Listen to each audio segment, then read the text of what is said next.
To Bambi's great relief and joy, Failene was there too, and she gently licked Bambi's wounded shoulder.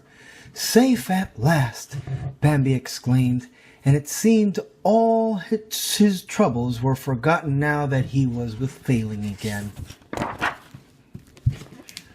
When they were able to go back to where they once lived, everything was black and bare. No leaves, no flowers, no grass. "We will have to look for another place to live," said Bambi. "It doesn't matter, Bambi. We are alive. That's all that counts," Failene said. Winter went by and the fire-blackened forest came to life again. By springtime, new leaves and flowers grew and grass covered everything. No one could tell that there had been a fire, and the forest was beautiful again. The sun felt nice and warm. The squirrel yawned and stretched. He was anxious to jump and somersault in the trees again after the long winter sleep. Most of the animals had already left to go and admire Failene and Bambi's newborn little fawn. "I'm following you," the squirrel said, and off they went. Thumper had already announced the good news to all the animals, and they were rushing from every corner of the forest. "What is it?" said Mr. Owl, who almost fell out of the tree after being so suddenly awakened. "It's you again, you little rascal. Won't you ever let me sleep?" Mr. Owl was very angry, but Thumper couldn't care less. "Listen to the good news, Owl. Bambi just had babies." As they drew closer to the thicket where Failene and Bambi lived, the animals lowered their voices.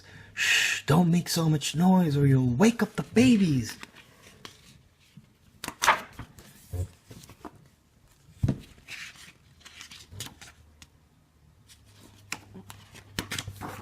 "Congratulations, Failene," said Mr. Owl, bowing. "Thank you all for coming," said Failene, "but we must let them sleep. They are very small." Startled by the crowd, the fawns snuggled against each other. "Don't be afraid. They're all your friends," said Failene, "and they've come to say hello." Bambi was now the head of the family. He had to fetch food for them and make sure that everything was quiet and safe.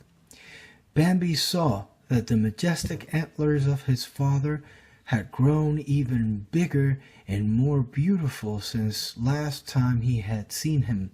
He was so proud to be the son of the king of the forest. "My son," the stag began, "I've waited a long time for this day to come. Thanks to you and Failene, there will be more little fawns in the forest. They will become grown-up deer themselves and have fawns too."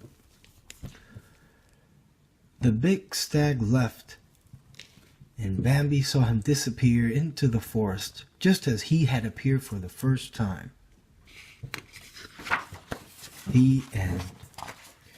For more stories, remember, guys, you can comment below. These are all wonderful Disney characters. So I'll be seeing you next time. And again, if you want me to read any book, comment below and remember to subscribe. Bye-bye.